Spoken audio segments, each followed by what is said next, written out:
اس programme کے اخراجات جو اسمر منسٹریز کے دوست اور پارٹنرز ادا کرتے ہیں۔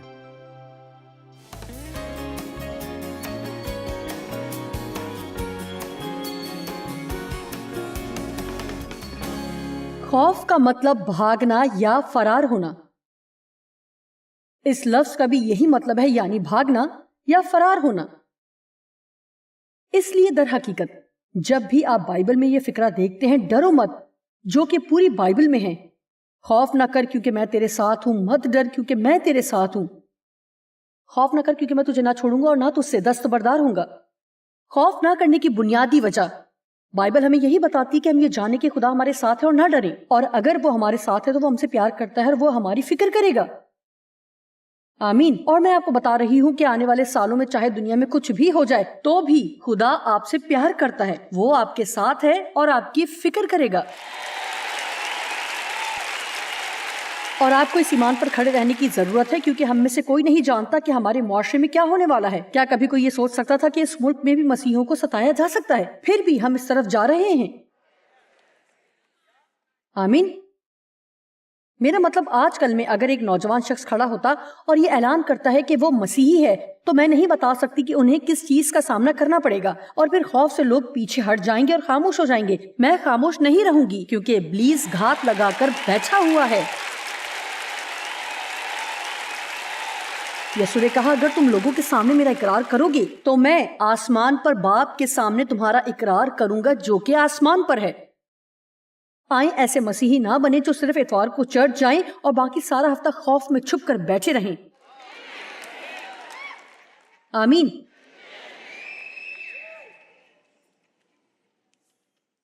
مسیح یسوع میں ہم ایماندار ہیں، خدا بھلا ہے، وہ زندہ ہے اور موجود ہے، اور ہمیں اب صرف اس لیے مختلف طرح سے عمل کرنے کی ضرورت نہیں کہ دنیا ہمیں کہتی ہے کہ ہمیں ایسا کرنا چاہیے۔ سیاسی طور پر یہ درست نہیں ہے کہ خدا کے بارے میں بلند آواز میں بات کی جائے۔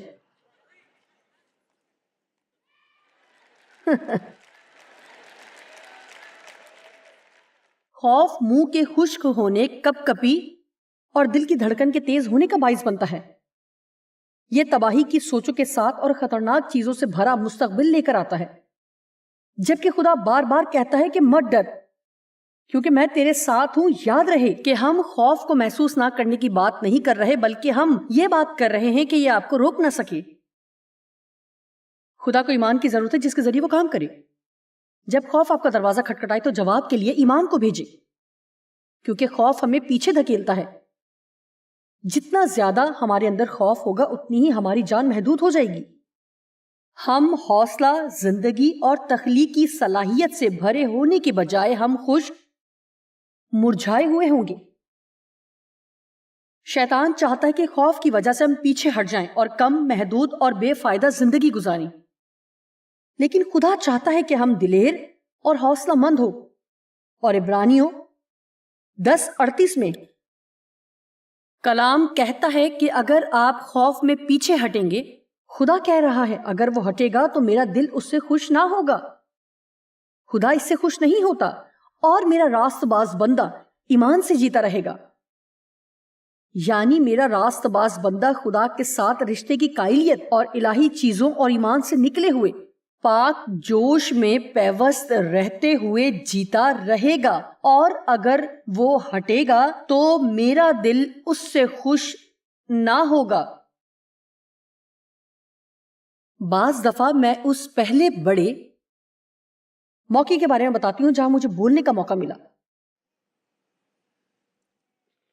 اور وہاں تقریباً 900 کے قریب لوگ تھے جو کہ مجھے 9 ملین کی طرح لگتے تھے، اور مجھے اتفاقاً ہی دعوت دی گئی تھی کیونکہ وہاں آنے والے مناد نے منسوخ کر دیا تھا، اور کوئی ایسا شخص جو اسے جانتا تھا اور جو اسے جانتا تھا وہ مجھے بھی جانتا تھا۔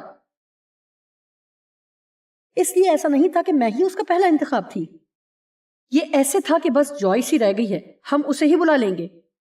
اور میں صرف ورک شاپ میں منادی کرنے والی تھی، میں بنیادی سیشن نہیں لیتی تھی، اور در حقیقت اس کا یہ مطلب نہیں تھا کہ میں اہم لوگوں میں سے نہ تھی۔ اور وہاں پہلی قطار میں ہی سب مناد بیٹھے ہوئے تھے، اور وہاں کوئی ڈاکٹر اور کوئی ریورنڈ اور سب بڑے عہدوں کے ساتھ تھے، اور میں صرف جوائس ہی تھی، فینٹن سے۔ ایسے ہی کسی بھی خاص جگہ سے نہیں تھی. آمین. اور وہ چاہتے تھے کہ ہم جو ورک شاپ کے مناد تھے وہ کھڑے ہوں اور بتائیں کہ وہ اگلے دن کس بارے میں بات کرنے والے ہیں، تاکہ لوگ فیصلہ کر سکیں کہ انہوں نے کس سیشن میں آنا ہے. اور جب میں بولنے کے لیے اٹھی تو میں بہت خوفزدہ تھی کہ میری آواز بھی نہیں نکل رہی تھی. میں نے اپنا منہ کھولا تو میرے منہ سے چیخ نکل گئی. اور میں آپ کو بتاتی ہوں کہ میں اسی وقت بھاگنا چاہتی تھی. میرا مطلب ابلیس میرے کان میں چلا رہا تھا تمہیں دوبارہ فینٹن جانے کی ضرورت ہے جہاں سے آئی ہو اور کبھی دوبارہ یہاں نہیں آنا. اور انتخاب مجھے کرنا تھا. اور ہم سب کو روزمرہ کی زندگی میں انتخابات کا سامنا کرنا ہوتا ہے. اگر آپ اپنی منزل تک پہنچنا چاہتے ہیں، اگر آپ سب وہ بننا چاہتے ہیں جو خدا چاہتا ہے، تو پھر آپ کو لوگوں کی پرواہ کرنا بند کرنا ہوگا. کیونکہ میں ابھی آپ کو بتا سکتی ہوں کہ اگر آپ وہ کرنا چاہتے ہیں جو خدا چاہتا تھا کہ آپ کریں، تو ابلیس کسی ایسے شخص کو لے کر آئے گا جو کہ اس کو پسند نہیں کرتے. اور شاید یہ کوئی ایسا شخص ہو جس کے لیے آپ بہت اہمیت رکھتے ہوں. لیکن اگر یہ کوئی ایسا ہے جس کی آپ اتنی پرواہ نہیں کرتے تو حقیقتاً یہ آپ کو اس قدر پریشان نہیں کرتا. لیکن اگر کوئی ایسا ہے جس سے آپ پیار کرتے ہیں اور جس کی حوصلہ افزائی چاہتے ہیں، تو یہ کافی مشکل ہو جاتا ہے. اور دیانتداری کی بات ہے، اگر ضرورت ہو تو اپنی زندگیوں میں خدا کی بھرپور معموری حاصل کرنے کے لیے ہمیں اس طرح کے ہر اس بندے سے دور رہنا ہوگا. یوحنا 12 کی 42-43 میں لکھا ہے کہ بہت سے یہودی یسوع پر ایمان رکھتے تھے، لیکن اس ڈر سے اقرار نہیں کرتے تھے کہ کہیں وہ ان کو عبادت خانہ سے نکال نہ دے. کتنی قابل طرز حیرت انگیز بات ہے. کیا آپ جانتے ہیں کہ کتنے ہی لوگ ہیں جو آج خدا کے ساتھ اصلی اور غیر معمولی رشتہ قائم کرنا چاہتے ہیں؟ ہو سکتا ہے کہ یہ ان کے مذہبی دائرہ کار اتنا مشہور نہ ہو، شاید یہ ان کے دوستوں میں مشہور نہ ہو، اور لہٰذا وہ لوگوں کو خوش کرنے کا انتخاب کرتے ہیں اور خود کو اندر سے خالی کر دیتے ہیں. جانتے ہیں کہ اس بارے میں ایک اچھی مثال ہے کہ خوف ہمارے ساتھ کیا کرتا ہے. وہ 3 مختاروں کی کہانی ہے جن کو ان کے مالک نے مختلف توڑے دیے تھے. یہ متی 25 باب میں ہے. میں اس کو نہیں کھولوں گی، صرف یاد دلاؤں گی. اور ان تینوں کو ان کی صلاحیت کے مطابق توڑے دیے گئے تھے تاکہ وہ ان کو سنبھال سکیں. اور یہ بہت دلچسپی کی بات ہے کہ خدا ہمیں اس سے بڑھ کر نہیں دیتا جسے ہم سنبھال نہ سکیں، لیکن وہ کچھ اور توقع رکھتا ہے کہ جو کچھ اس نے ہمیں دیا ہے اس کے ساتھ کچھ کریں. آمین. اور میں آپ کو بتاؤں گی کہ ایسے بہت سے توڑے تھے جو میرے پاس نہیں تھے لیکن میں بول سکتی تھی، اور میں اس تحفے کو بڑھا رہی ہوں.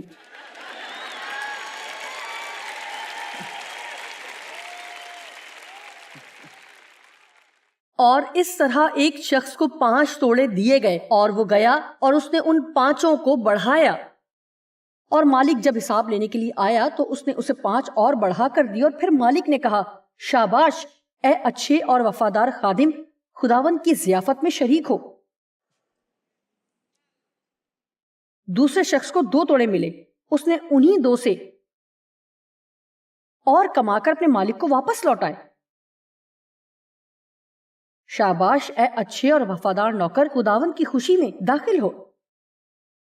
لیکن وہ شخص جس کو 1 ملا، اس نے یہ ثابت کیا کہ اس سے ایک بھی در حقیقت ایک بھی سنبھالا نہیں گیا، اگرچہ خدا نے اسے موقع تو دیا. کیونکہ جب مالک واپس آیا تو اس نے اس سے کہا، میں نے چھپا دیا، میں ڈرتا تھا اور میں نے اسے چھپا دیا.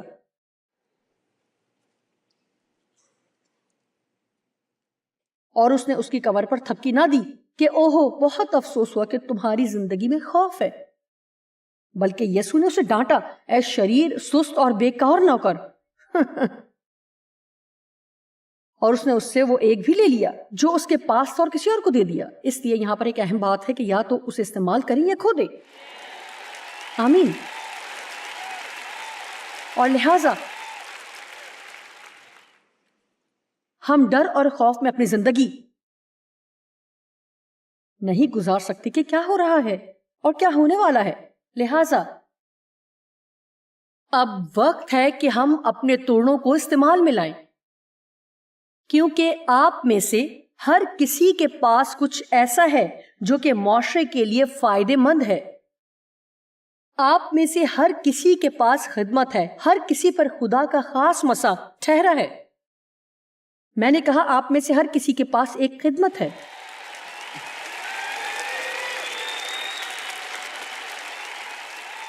اور مجھے یہ سوچنا بہت اچھا لگتا ہے کہ حقیقتاً اگر سب ایماندار یہ سمجھ لیں کہ مسیح میں وہ کیا ہیں اور انہیں اپنا حصہ کس طرح ڈالنا ہے، اور یہ کہ ہم خوف کی وجہ سے پیچھے ہٹنا بند کر دیں، تو اس طرح کیا کچھ ہو سکتا ہے۔ ہم اپنی دنیا میں اپنے ارد گرد کے ماحول میں سے نکلیں گے، اپنے ہمسایوں میں، یا جہاں ہم جاتے ہیں جیسے کہ بازار، جہاں کچھ خریدنے جاتے ہیں، یا اسکول جاتے ہیں، جہاں آپ چرچ جاتے ہیں، تو سادہ طور پر ہم یہ کہہ سکتے ہیں کہ تمہارا نور چمکے، جو کہ آپ نہیں کر سکتے اس کے بارے میں پریشان نہ ہو، بلکہ وہ کرنا شروع کر دیں جو آپ کر سکتے ہیں۔ جی ہاں، سوچیں سوچیں سوچیں، تھوڑا سا تخلیقی ذہن رکھتے ہوئے سوچیں کہ کس طرح سے آپ دوسروں کی مدد کر سکتے ہیں۔ میں ہر روز یہ دعا کرتی ہوں کہ خدا مجھے کسی دوسرے کی زندگی بہتر بنانے کے لیے استعمال کرے۔ ہر صبح میں یہ دعا کرتی ہوں کہ خدا کسی ایسے شخص کو میرے سامنے لائے جس کی میں مدد کر سکوں، کوئی ایسا جس کے لیے میں باعث برکت ٹھہروں۔ اور میں یہ سب ٹی وی پر یا پلپٹ پر کرنے کا نہیں کہہ رہی، بلکہ شخصی طور پر جب میں اپنے ارد گرد نکلتی ہوں تو دیکھتی ہوں کہ کس کی مدد کر سکتی ہوں اور باعث برکت بن سکتی ہوں، اور تمہارا نور آدمیوں کے سامنے چمکے، تاکہ وہ تمہارے اچھے کاموں کو دیکھ کر خدا کی جو آسمان پر ہے تمجید کریں۔ ایک وجہ جس سے لوگ مسیحیت کی قدر نہیں کرتے اور کیوں بہت سے لوگ خدا سے بھاگ رہے ہیں، کیونکہ وہ مسیحیوں کو مسیحیوں کی طرح کا رویہ رکھتے ہوئے نہیں دیکھتے۔ آمین۔ اور ہم انتہائی مایوسی کے دور میں رہ رہے ہیں۔ وقت بہت کم ہے، بہت دیر ہو چکی ہے، اور یسوع نے کہا کہ ہمیں دن ہی دن میں اپنے کام کو ضرور کرنا ہے، اور ہم کر سکتے ہیں۔ آمین۔ تم زمین کے نمک ہو، لیکن اگر نمک کا مزہ جاتا رہے تو وہ کس چیز سے نمکین کیا جائے گا؟ پھر وہ کسی کام کا نہیں، سوا اس کے باہر پھینکا جائے اور آدمیوں کے پاؤں کے نیچے روندا جائے گا۔ میں ایسی مسیحی نہیں بننا چاہتی جو کسی کے لیے فائدے مند نہ ہو۔ میں اپنی کار میں صرف بڑی صلیب ہی نہیں لٹکانا چاہتی، اور مسیحی ہونے کا دکھاوا نہیں کرنا چاہتی۔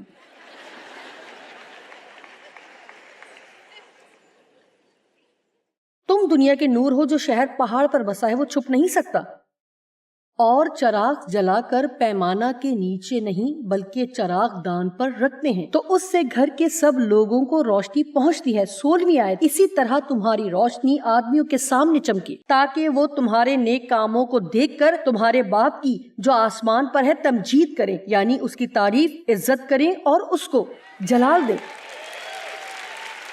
لیکن ان آیات کے شروع ہونے سے پہلے کی آیات جو مجھے بہت پسند ہیں، وہ 13ویں آیت کے شروع ہونے سے پہلے کی ہیں۔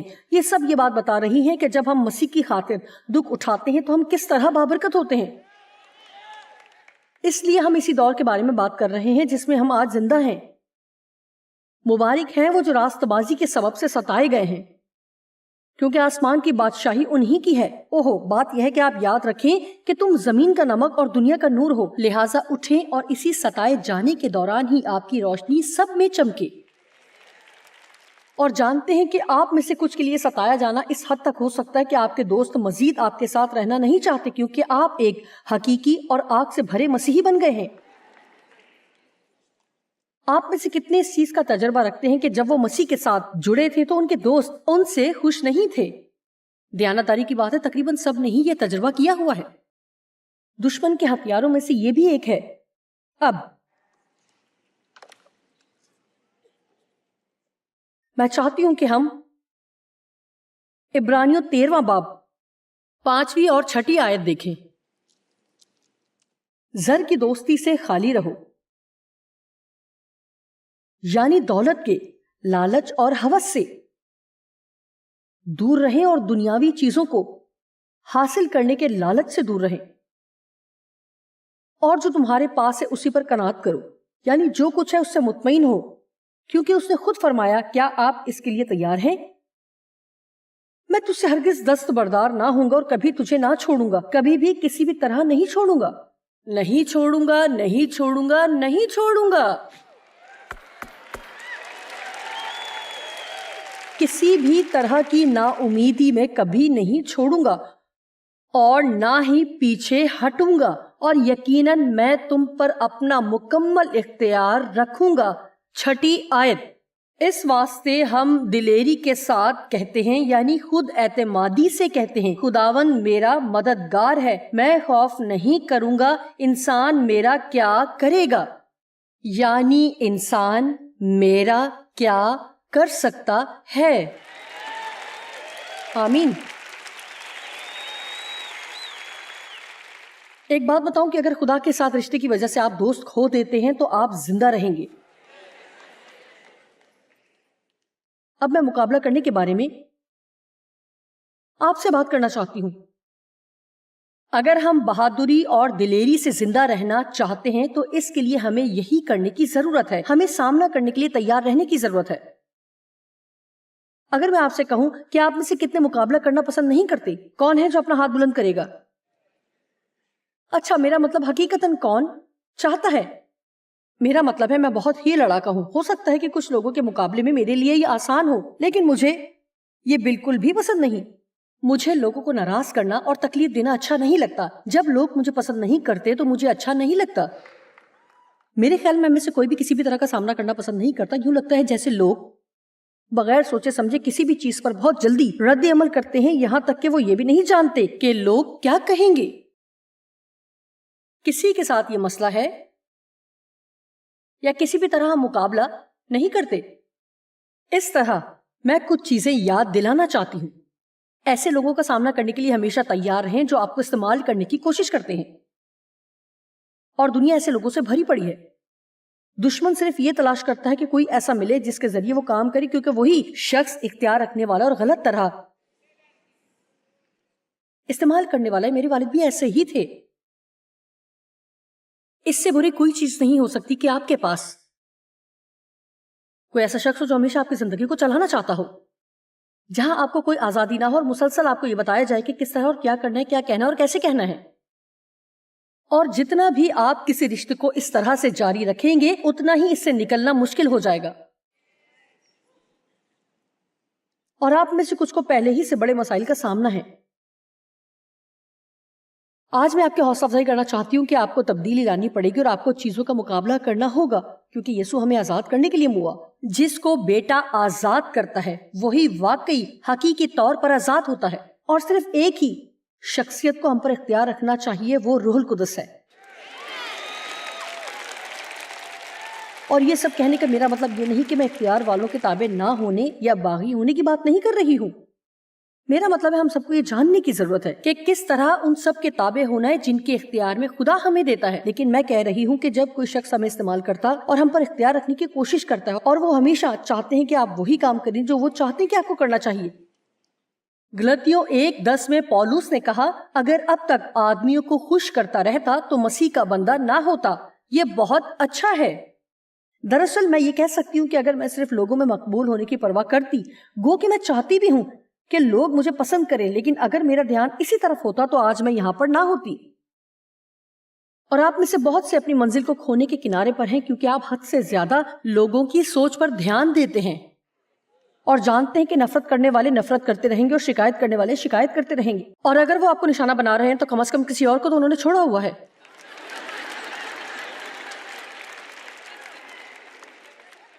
یسوع نے اپنے آپ کو خالی کر دیا اور اپنی شہرت نہ چاہی تاکہ وہ سب کر سکے جو کچھ کرنے کے لیے خدا نے اسے بھیجا تھا۔ وہاں ہمیشہ کچھ ایسے فریسی موجود ہوتے تھے تاکہ الزام لگا سکیں، لیکن میں آپ کو بتاتی ہوں کہ جب آپ کو معلوم ہو کہ مسیح میں آپ کیا ہیں تو آپ کو لوگوں کی الزام تراشی کے بارے میں حد سے زیادہ توجہ نہیں دینی چاہیے۔ یہ حوصلہ مند ہونے سے ہی تعلق رکھتا ہے۔ اعمال 5:29 میں ایک دفعہ میں ایک چرچ گئی اور میرے خیال سے پاسٹر نے 3 مہینے تک اسی پر کلام سنایا، اور اس لیے میں اعمال 5:29 کبھی نہیں بھولتی۔ ہمیں آدمیوں کے حکم کی نسبت خدا کا حکم ماننا زیادہ فرض ہے۔ ان رسولوں کو جیل میں ڈالنے کی دھمکی دی گئی اور کہا کہ یہ نام لے کر دوبارہ منادی نہ کرنا، اور اگر ایسا کرو گے تو تمہیں مارا کوٹا جائے گا اور جیل میں ڈالا جائے گا، اور وہ پھر بھی منادی کر رہے تھے۔ اور جب وہ آئے تو انہوں نے کہا کہ ہم نے کہا تھا کہ یہ نہیں کرنا، تو انہوں نے کہا ہمیں انسان کے حکم سے زیادہ خدا کا حکم ماننا ضرور ہے۔ جی، یہ ہمارے لیے اسے جڑے رہنے کا زبردست حوالہ ہے، ہمیں انسان سے زیادہ خدا کا حکم ماننا ہے۔ میں آپ کو بتاتی ہوں کہ اگر آپ کے پاس خدا کے علاوہ کوئی نہ رہے تو بھی آپ کے لیے بہترین سودا ہے۔ کچھ لوگوں کی خاطر آپ خدا کے ساتھ اپنے رشتوں کو داؤ پر نہ لگائیں، جو کہ کبھی بھی کسی بھی طرح آپ کی پرواہ نہیں کرتے۔ اپنے ماضی کا سامنا کریں۔ میرے باپ نے مجھے زیادتی کا نشانہ بنایا، اور یہ ہمارے گھر میں ایک بہت بڑا راز تھا، جیسے گھر میں کوئی ہاتھی ہو اور کوئی بات نہیں کرتا۔ یہ ایسے تھا جس کے بارے میں سب جانتے تھے لیکن کوئی بات نہ کرتا تھا۔ میری ماں جانتی تھی کیونکہ انہوں نے ایک دفعہ دیکھ لیا تھا جب میں 9 سال کی تھی، تو میں نے انہیں بتایا، لیکن وہ بزدل تھی، وہ نہیں جانتی تھی کہ کس طرح اس کا سامنا کیا جائے۔ اس طرح کے معاملے پر کافی سالوں تک کسی نے بھی بات نہ کی، اور بے شک انہوں نے میری ماں سے جھوٹ بولا، اور وہ ان سے ڈرتی تھی کیونکہ وہ بہت تشدد کرنے والے تھے۔ ان کے خوف نے نہ صرف ان کی زندگی تباہ کر دی بلکہ میری اور میرے بھائی کی زندگی بھی متاثر کی، اور میرے باپ کی بھی کچھ مدد نہ کی۔ اور بعض اوقات اگر آپ لوگوں کا سامنا کر کے انہیں مسلسل ایسا کرنے کی اجازت نہ دیتے ہوئے کسی چیز سے آزاد ہونے میں ان کی مدد کر سکتے ہیں، لیکن اہم بات یہ ہے کہ ہم ان کے بارے میں بالکل بات نہیں کرتے تھے۔ جب میں 18 سال کی تھی تو میں نے گھر چھوڑ دیا اور سوچتی تھی کہ اپنی مشکل سے دور چلی جاؤں گی، لیکن اصل مسئلہ تو یہ تھا کہ وہ مسئلہ تو میں ساتھ ہی لے آئی، یہ میری جان میں تھا۔ کسی چیز سے دور ہونے کا یہ مطلب نہیں کہ وہ مسئلہ ختم ہو گیا ہے، آپ کو اس کا سامنا کرنا ہے۔ لیکن میرا ایمان تھا کہ میرے لیے یہ ضروری تھا کہ اپنی زندگی میں اس کا سامنا کرتی، کیونکہ میں نے اپنی زندگی ان کے خوف میں گزاری تھی۔ اور شادی کے کچھ سالوں کے بعد جیف اکثر مجھے کہا کرتے تھے، انہوں نے کہا کہ جب آپ اپنی امی ابو کے گھر جاتی ہیں، جب آپ کے والد سامنے آتے ہیں تو آپ ایک مختلف طرح کی شخصیت بن جاتی ہیں، آپ مختلف طرح سے عمل کرتی ہیں۔ جب آپ اپنی جان میں موجود چیزوں کا سامنا کرتے اور ان سے نمٹتے نہیں تو آپ مختلف طرح سے رد عمل کرتے ہیں۔ ہو سکتا ہے کہ آپ میں سے کچھ کے لیے اپنی ماضی کا سامنا کرنا اتنا آسان ہو جیسے اپنے با اعتماد دوست کے ساتھ بیٹھ کر کافی عرصے پہلے ہونے والے کسی ایسے واقعے کے بارے میں بات کرنا ہو جو ابھی بھی آپ کو پریشان کرتا ہے، یا کسی ایسے معاملے پر بات کرنا جو بہت پہلے کسی نے آپ کے ساتھ کیا جو ابھی تک آپ کو پریشان کرتا ہے۔ جانتے ہیں کہ کتنے ہی لوگ ہیں جو بچپن میں زیادتی کا نشانہ بنے اور اب 50، 60 یا 70 سال کے بھی ہو گئے ہیں لیکن کبھی بھی کسی کو نہیں بتا سکے۔ اور اگر آپ یہ ایمان رکھتے ہیں کہ آپ مکمل طور سے اس سے آزاد ہیں، اور میں یہ نہیں کہہ رہی کہ آپ کو کچھ کرنا چاہیے، بلکہ میں صرف یہ کہہ رہی ہوں کہ آپ کے ایسے دوست ہونے چاہیے جو ہمارے رازدار ہوں، جس سے ہم بات کر سکیں، کیونکہ بعض دفعہ صرف آپ کو باہر نکالنے کی ضرورت ہوتی ہے۔ سنیے، ہمیں صرف کسی کو بتانے کی ضرورت ہوتی ہے کہ ایسا ویسا یا کچھ بھی ہوا ہے، اور پھر ہمیں یہ سیکھنے کی ضرورت ہوتی ہے کہ کس طرح ہم نے اپنے اور دوسروں کے درمیان مسائل کا سامنا کرنا ہے، اور بائبل کے مطابق اسے اچھی طریقے سے کریں۔ کیا آپ جانتے ہیں کہ 1 یا 2 صاف گو جملے بہت سی مشکلات کو حل کر سکتے ہیں؟ کیونکہ بہت دفعہ ہم سوچتے ہیں کہ دوسرے سوچ رہے ہیں جبکہ وہ بالکل بھی نہیں سوچ رہے، اور وہ بالکل بھی نہیں سوچ رہے ہوتے، اس لیے ہم ان کے سامنے عجیب سا رویہ رکھتے ہیں کیونکہ ہم سوچتے ہیں کہ وہ سوچ رہے ہیں۔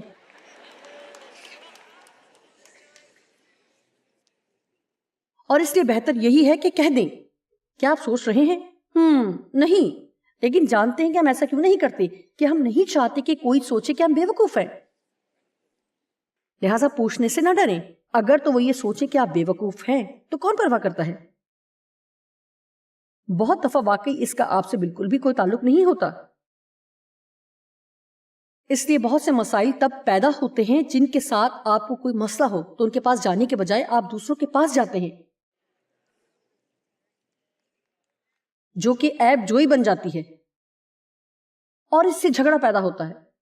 اپنے آفس میں ہم لوگوں کو یہ سکھاتے ہیں، اگر اپنے ڈپارٹمنٹ میں کسی کے ساتھ آپ کو کوئی مسئلہ ہے تو وہ کریں جو بائبل کہتی ہے کہ پہلے اپنے بھائی کے پاس جائیں۔ اگر آپ کا بھائی آپ کے ساتھ برا کرتا ہے تو جائیں اور اپنے اور اس کے درمیان غلطی کو پوشیدگی میں اسے بتائیں. پوشیدگی میں، جی. اگر وہ سن لیتا ہے تو آپ نے اپنے بھائی کو بچا لیا. اور پھر اس طرح کہ اگر وہ نہیں سنتا تو پھر آپ اپنے ساتھ کسی دوسرے کو لے جا کر اسے بحال کرنے کی کوشش کر رہے ہیں، نہ کہ اس کی شہرت خراب کر رہے ہیں. لیکن ہمیشہ کیا ہوتا ہے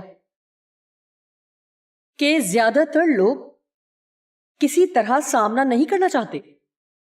جی ہاں، یہ کرنا اچھی بات ہے. دراصل وہ کسی اور کے پاس جائیں گے تو مسئلہ مزید بدتر کریں گے. دیکھیں، ہمیں یہ کرنا بند کرنا ہے. ایسے شخص نہ بنیں جو کہ چیزوں کا سامنا کرنے سے ڈرتے ہیں. جو کرنا ہے وہ ضرور کریں اور خدا کو اجازت دیں کہ وہ آپ کی زندگی میں فتح لائے.